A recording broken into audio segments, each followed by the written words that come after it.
if you want to know how somebody really feels about you, pull back for a minute.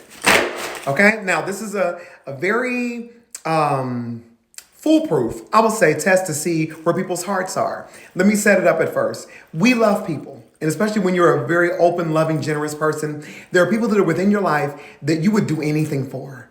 And the sad thing about it is that some of the people that you would do anything for, let's just keep it real. Most of the people that you would do anything for, they have no idea that you feel that way. And if you're being honest with yourself, a lot of times you may feel a bit of a pull because you're not really sure why they're not reciprocating the love. Why, when you express to them how much you love them and how much you care for them, why it always feels like they kind of somewhat say it back. They don't say it with the same intensity that you do. And so I'm going to tell you this, before you start taking your mind through a whole bunch of, well, I don't know, I did this favor for them or I did this for them and I can't believe that they wouldn't do the same thing for me or that they did this other thing to me that was offensive and they didn't even see it. And I just, people will do things and you'll think that they're acting funny. No. They're just being themselves.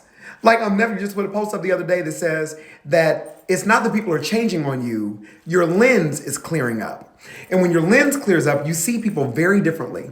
So what I say to do is this. Pull back for a minute. Not ghost.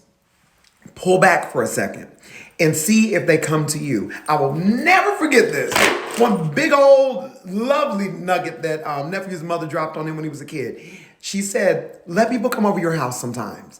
Nephew, because he's so social and so open, nephew was always running after everyone. Just clearly, as you can see, with what we built, the nephew cares about people. And when you care about people and you're an empath, you can be so empathetic that you begin to abuse yourself because you begin to say no to your own heart and your own feelings and the things that you need.